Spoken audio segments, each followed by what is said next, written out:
momento y también llevar una correcta cadena de custodia sobre la preservación tanto del lugar como de los servicios. La llamada al Ministerio Público y a su centro de control para informar sobre los hechos acontecidos.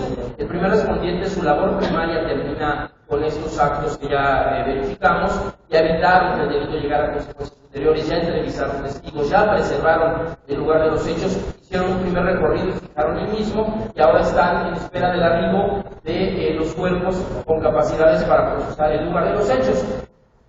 Muchos nos han preguntado en esto si llega el Ministerio Público, si llegan los peritos de campo de criminalística, si lo pueden hacer o no lo pueden hacer o cómo se coordinan. En lo que vemos cómo se les está entregando el lugar a los especialistas, a las compañeras de la División Científica, en este caso de Policía Federal, para preservar el lugar, para procesar el lugar. Pero bueno, el artículo 21 de la Constitución es muy claro que la investigación de los delitos corresponde al Ministerio Público y a las policías. El Ministerio Público, por supuesto, tiene la conducción y mando de aquellos en el ejercicio de la función. Sí puede llegar al Ministerio Público. Lo que no se recomienda en un sistema de corte acusatorio con dinámica de audiencias y testimonios en público es que el Ministerio Público coordine un lugar de los hechos, porque en ese momento su dicho ya no sería de imparcial, ya se convertiría de alguna manera en testigo de otro Ministerio Público. Entonces, ¿quiénes son los especialistas en esto? Es la policía con capacidades para procesar el lugar. Sobre esto también es importante mencionar que se encontraran en lugares remotos o de difícil acceso y hubiera riesgo de que los indicios no fueran contaminados. También la policía, hasta la misma policía primer respondiente, pudiera fungir como para este primer procesamiento, y es importante que se cuente con capacitación y protocolos homologados que vayan a permitir que esta actuación no vaya a ser después desvirtuada en audiencia de juicio o en audiencia posterior. Vimos a una de nuestras compañeras de la policía con capacidades para procesar el lugar de los hechos tomando fotografías. Esta es una primera fijación del lugar, fijación fotográfica, y es lo que se llama una fijación panorámica, para que se tenga en contexto cómo se encontró el lugar, y es por afuera, antes de entrar, y para que cualquier persona, aunque no llegue al lugar de los hechos o del hallazgo, tenga conocimiento de las condiciones. Con los primeros respondientes, para hacerse cargo a partir de ese momento del lugar y de lo ahí encontrado, los primeros respondientes les entregan las actas, los registros, los formatos de entrevistas que hayan llenado. Entonces comenzarán a trabajar en el lugar de los hechos. Vemos cómo aquí se están cubriendo, y estamos viendo, es importante también señalarlo aquí, buenas prácticas. Estamos viendo cuál debe ser estos trajes Tyvek que evitan el intercambio de indicios de las compañeras hacia el interior de la escena y viceversa. También es para que se protejan ellas de algún posible riesgo de contagio dentro de la escena del hecho, pero también para que no haya ese intercambio de indicios entre lo que pueden tener las compañeras en sus cuerpos. Vemos cómo ahí las botas quirúrgicas, los guantes quirúrgicos, el tapabocas, los dobles y el traje que evita este intercambio. Es importante mencionar sobre este respecto que estamos hablando de buenas prácticas. También estamos conscientes que no siempre se va a contar con todo este equipamiento, pero sí es necesario que haya kits básicos de criminalística en todas las patrullas, para que todos los elementos de la policía puedan utilizarlos, sepan utilizarlos, pero sobre todo que se puedan utilizar otros mecanismos para proteger los servicios que se van a encontrar. Entonces, ya una vez platicado con los primeros respondientes, van a proceder a entrar al lugar de los hechos en un primer recorrido por la ruta que ya le estableció el policía primer respondiente para hacer una observación primaria y tomar entonces las primeras tomas fotográficas antes de establecer una mecánica de trabajo para el procesamiento del lugar. Esta toma de esta aplicación y estas tomas fotográficas son las llamadas tomas generales. Esto ya se hace con el equipo de bioseguridad que se pone hasta que estén en el interior del lugar para evitar traer contaminantes externos al lugar de los hechos. Entonces, una vez que ya se estableció la mecánica de trabajo, vemos cómo las compañeras de policía facultada para procesar el lugar de los hechos van a proceder al método de rastreo. El método de rastreo que en los protocolos de actuación que estamos elaborando, dependiendo las características del lugar, podrán utilizar un método de barrido en franjas, por espiral, de punto por punto. vemos cómo aquí la compañera policía facultada está haciendo una inspección no solo en el piso, vean esto, ni en los muebles, paredes, techos. Es muy importante que se tenga una visión genérica porque puede haber escurrimientos, puede haber salpicaduras hemánticas o algunos otros fluidos o elementos que sirvan para la investigación y que si nada más entramos y vemos lo que a primera vista se puede ver, que son los indicios que están presentes, perderíamos una oportunidad importante en la investigación. Exactamente, todo el método idóneo para utilizar en la búsqueda o en el rastreo va a depender del lugar en el que se encuentre. En este caso, en el supuesto de un departamento, por lo que es un lugar cerrado, y cualquier tipo, como lo mencionaba el maestro Gauteno, cualquier tipo de escurrimiento, salpicadura, no sé qué era de matemática, podría servir para la investigación y para posteriormente realizar una propia mecánica de los hechos que van a ser elementos necesarios no solo para la investigación de la policía, del Ministerio Público, sino también para reforzar en todo caso la de la los indicios. Vemos que están trabajando en binomio. Es muy importante trabajar, por lo menos el equipo de procesamiento del lugar sea de 2 personas. Uno solo, en casos extremos, lo tendrá que hacer, pero lo ideal, y así vienen los protocolos que se están realizando, es que por lo menos sea en equipo, en pareja, para que se apoye uno, si vemos una compañera está verificando y ubicando los indicios y en ese momento los está señalizando con los números que tendrán a partir de ahorita y hasta el juicio oral. Ese número que está poniendo en cada uno de los indicios y que lo va a colocar, ese número será con el que se van a llenar posteriormente los registros y las actas y eslabones de cadena de custodia.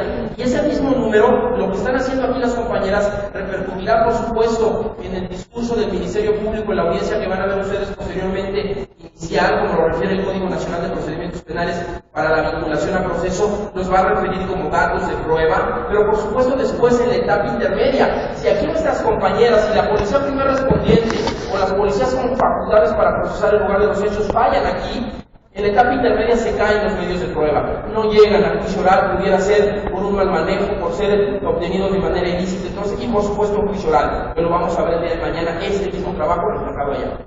Exactamente, por eso es importante esta búsqueda minuciosa y de verdad de ir identificando cada uno de los indicios encontrados en el lugar. Ahorita también nos damos cuenta del tipo de ubicación y de tomas que se están realizando. Una vez que se encuentra el indicio y se lo marca uno de los compañeros dentro del grupo de la dupla que está trabajando ahora, también se hacen las tomas tanto de acercamiento medio y después se harán las de gran acercamiento, en las que se harán con una pequeña revienta para orientar y poder tener una idea de dónde se encontraron sin necesidad de ver más allá que la fotografía del edificio. Efectivamente, como dice la maestra Mireya, esa regleta testigométrico se va a utilizar utilizando también una brújula para marcar el norte, las referencias hacia dónde está posicionado y puesto el indicio, la referencia, y para que en juicio oral el tribunal de enjuiciamiento no pierda el parámetro de hacia dónde está el indicio, cuánto mide, porque a lo mejor en una fotografía vemos esta navaja y parece la espada de Espartacus, ¿no? Enorme, ¿no? Pero realmente pues, es una navaja pequeña y en una fotografía no puede uno tener una referencia tal cual. Para eso es el reglamento, ese testigo métrico que están utilizando, y cada uno de los indicios se trabaja de esa manera antes de proceder a su levantamiento y posterior embalaje. Estamos viendo cómo están también poniendo esas mediciones de un punto de referencia hacia donde estaba el indicio para en una posible y eventual reconstrucción de los hechos y mecánica de hechos y posición víctima-victimario puede haber una referencia de a cuántos metros o centímetros o distancia estaba el indicio, a lo mejor de un mueble o de una pared o de un arbusto o de alguna referencia que se pudiera recrear. Claro, y también esto es importante para los planos que van a realizar en el lugar de los hechos. Una vez que acaban con toda esta dinámica, ellos realizan un balance de cómo se encontraron los indicios. Y más allá de las fotografías que ellos hayan tomado y de esta fijación fotográfica, también esto va a servir para ilustrar en el juzgador, en el tribunal de enjuiciamiento, lo que suceda. Porque como lo comentaba el maestro Cuauhtémoc, no podemos ver los indicios fuera del contexto en el que se encontraron. Y va a ser tarea justamente de los testigos, de las audiencias de juicio, poder explicar esto. En este caso, el testigo que vaya a comparecer por parte del cuerpo con capacidades para procesar el lugar de los hechos.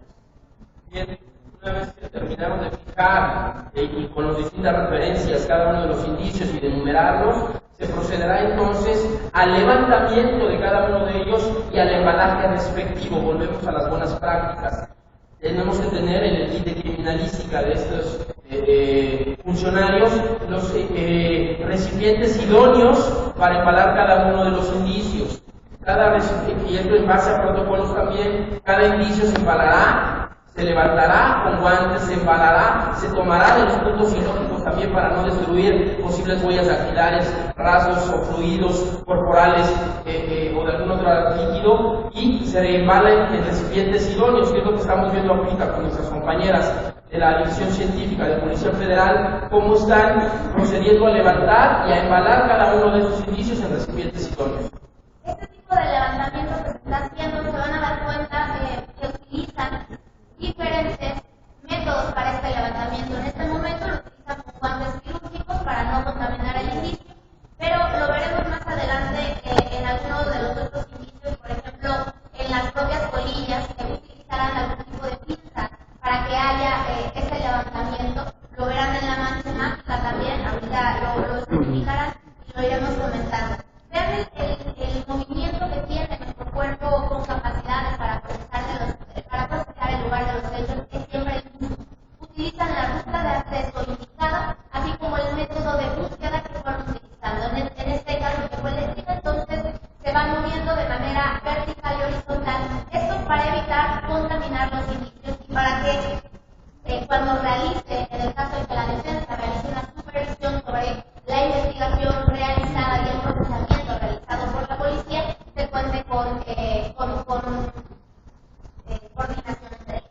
Estamos viendo cómo ahorita van a proceder a levantar con pinzas en una bolsa especializada las colillas de los cigarros encontradas en el lugar. Es fundamental para una investigación en criminalística posteriormente.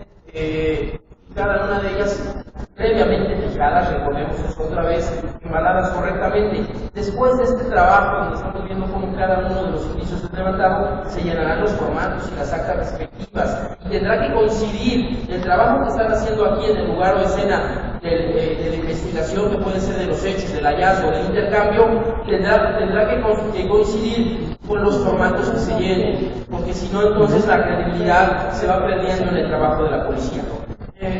Mientras sigue la dinámica, retomo el tema que les había platicado al principio, de que el Ministerio Público arribaba en el sistema tradicional con los peritos en criminalística. No quiere decir que esto no se pueda hacer. Claro que se puede seguir haciendo, por supuesto que el Ministerio Público tiene su conducción y mando, pero de manera estratégica se recomienda en las policías, otra vez, volvamos a las buenas prácticas, tener estos cuerpos especializados para procesar el lugar. Máxime que lo refiere el código en el artículo 132 y en el transitorio también. Todas las policías tendrán que tener esta preparación y este equipamiento y este trabajo para hacer entonces con un equipo, con la autoridad investigadora, y causar esa primera elaboración de la teoría del caso. Aquí se está empezando a elaborar la teoría del caso por parte de la autoridad investigadora. Ahora vamos al levantamiento, como lo comentaba, de la matemática, derivado del tipo de volumen y estado líquido que tiene. Se tiene que hacer un levantamiento con jeringa para su posterior transferencia a un tubo dental. Es importante, yo creo que aquí comentar, como lo hemos venido trabajando, esto se trata de buenas prácticas y es ideal. Estamos conscientes también de que existe una realidad que no siempre pueden contar con este equipamiento. Pero lo que también es cierto es que se pueden buscar métodos alternos para poder realizar un debido levantamiento y embalaje sin que haya una contaminación en el líquido. Lo que vimos, por ejemplo, cuando levantaron las colillas, lo levantaron con pinzas y lo trataron de hacer de un lado en el que no fuera probable que hubiera saliva, exactamente, o huellas. Eso se podrá hacer con algún otro tipo de instrumentos. No es el panorama ideal, pero sí son situaciones que se pueden prever. El embalaje se concluye al exterior para evitar la contaminación de más dentro del lugar. Una vez que ya se terminó de ubicar, levantar y embalar primariamente los indicios, el trabajo de embalaje final se concluye al exterior. Vemos ahorita cómo se va a proceder a embalar correctamente la navaja, en este caso que es para el ejemplo, para que no juegue dentro del recipiente y pueda sufrir algún deterioro o algún detrimento en su calidad probatoria. Recuerden aquí que en un sistema de corte acusatorio la regla es la credibilidad. Mientras mejor se trabaje, mientras más profesional sean las policías en este desempeño, pues se cierra la puerta a tratar de desvirtuar con una acción de un posible defensor, por ejemplo, el trabajo que están realizando, y entonces la credibilidad en el órgano jurisdiccional tiene un nivel mucho más alto. Claro, sobre este respecto es importante ver cómo ahorita están utilizando los cintillos, están realizando el embalaje, uno de los elementos del cuerpo con capacidades para procesar el lugar de los hechos. Les voy a enseñar el tipo de caja de material que se está utilizando para el embalaje. Son cajas especializadas para cada uno de los indicios que fueron encontrados. Y si se dan cuenta, todo el tipo la vestimenta que traen, los guantes quirúrgicos, las trajes aire, permite que la contaminación dentro del lugar de los hechos sea mínima. Fíjense cómo a la parte que está haciendo eso nuestra compañera ahorita, los primeros respondientes no se han ido del lugar. No quiere decir que una vez que reservaron el lugar se vayan y con permiso, buenas tardes. No, se quedan coordinando con la policía facultada, con el detective o policía encargado del caso que llegará posteriormente a seguir en el apoyo. Ahorita están vigilando la seguridad perimetral del lugar, eso es fundamental también. En los protocolos está establecido, y así lo estamos haciendo, que la policía primer respondiente queda auxiliando a las policías facultadas, pero posteriormente a las policías facultadas llegará un investigador, un agente investigador ministerial o de la policía. Investigador, eso depende del estado, depende cómo se esté la función de investigación en cada una de las entidades federativas, pero entonces las tres cuerpos policiales que vamos a estar platicando ahorita trabajan de conjunto. Primero respondientes, policía con capacidades para procesar el lugar de los hechos, y el policía que a la postre será el encargado de la investigación, el agente investigador o el detective o la policía ministerial o la policía bajo el mando o conducción del Ministerio Público de manera directa. Es importante que acotar el término de inmediatamente. Recuerden que una vez que se tiene la detención, la policía debe llevar y dar informe inmediato al Ministerio. Inmediatamente también puede restringir por llevar a cabo todas las acciones y los actos necesarios para darle seguridad a los ciudadanos. En este supuesto en el que los primeros respondientes no han tenido algún refuerzo para la seguridad perimetral, estos siguen siendo actos necesarios para verificar la seguridad y la integridad del servicio. Entonces, como lo decía el maestro Saer al principio, es muy importante establecer lo que dice el Código del 132, claro, las obligaciones de la policía que se complementan con el artículo 131, las obligaciones del Ministerio Público, pero también lo que dice el artículo 227 referente a la cadena de custodia, que es lo que aquí las compañeras están haciendo. La policía con capacidades para procesar el lugar de los hechos tiene, después de lo que hizo al interior del lugar de los hechos, que terminar el trabajo en el exterior con el embalaje, que es lo que están haciendo ahorita, y llenar los formatos de cadena de custodia. El formato 1 de registro de cadena de custodia, ahí estamos viendo cómo se termina el embalaje, y el destino del indicio será dependiendo la investigación, y cada caso es distinto, pero este indicio bien embalado tendrá un destino, ya sea al Ministerio Público, porque así lo solicite el Ministerio Público, ya sea a gabinete para que se trabajen las pericias correspondientes, o ya sea a la bodega de resguardo de evidencias para que quede protegido y resguardado mediante el procedimiento de cadena de custodia, y en su momento se utilice el mismo. El artículo 227 del Código Nacional de Procedimientos Penales señala lo siguiente: la cadena de custodia es el sistema de control y registro que se aplica al indicio, evidencia, objeto, instrumento, producto del hecho delictivo desde su localización, que fue lo que vimos incluso con el trabajo del primer respondiente, descubrimiento o aportación en el lugar de los hechos o del hallazgo, hasta que la autoridad competente ordene su conclusión, con el fin de corroborar los elementos materiales probatorios y de evidencia física. La cadena de custodia se aplicará teniendo en cuenta los siguientes factores: identidad, es decir, le vamos a decir al juez o al tribunal que ese indicio qué características tiene, cómo se compone, y que es el mismo que estaba en el lugar de los hechos, que no fue suplantado, movido y contaminado. Estado original, por supuesto que ese indicio, salvo lo lógico para que se procese el mismo, que se trabaje en gabinete, no mantiene su estado original. Condiciones de recolección, lo vimos, apegado a un protocolo de manera científica, técnica, levantable. La preservación y el empaque y embalado, y después su posterior traslado al destino que ya les había comentado. Y por eso lo importante de las actas que hemos visto que se han llenado desde el primer respondiente hasta esta misma entrega, que una vez que entregan el lugar ya previamente acordonado, se lo entregan al cuerpo con capacidades que ellos mismos han llenado, para que se vea punto a punto cómo se fue manejando el principio. Y como lo decía el maestro, es importante decir, por ejemplo, en la matemática se van a hacer las tomas tanto de medio acercamiento como de gran acercamiento, pero también se va a hacer un levantamiento de la muestra de dicha matemática para poderle enviar a un posterior estudio pericial. ¿Qué va a pasar aquí después de que ya trabajaron la policía facultada, los primeros respondientes? Si arriba no, el policía que se hará cargo posteriormente de la investigación, como lo refiere el Código Nacional de Procedimientos Penales, bueno, pues se tiene que dar aviso inmediato, que fue lo que vimos al Ministerio Público, y esto entonces, todos estos insumos que aquí se trabajaron y se procesaron, se llevarán al Ministerio Público y a los cuerpos que seguirán con la investigación para estructurar esta primera versión de teoría del caso.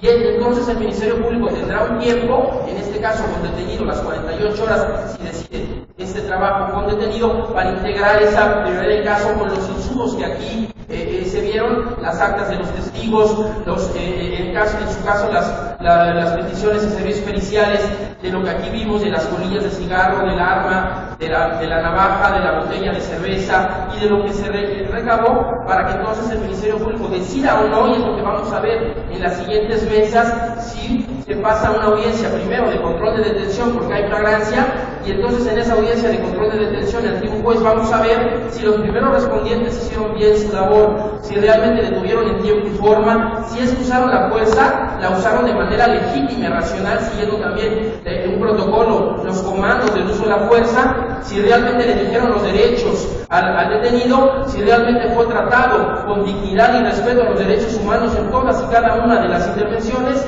si realmente fue puesto a disposición en tiempo y forma al Ministerio Público. Esto se hace en una audiencia de control de detención. Y finalmente, cuando el Ministerio Público considera que tiene los elementos, iría también a formular una imputación y a vincular al proceso, que en eso no nos vamos a meter, porque esa será dinámica de las siguientes meses.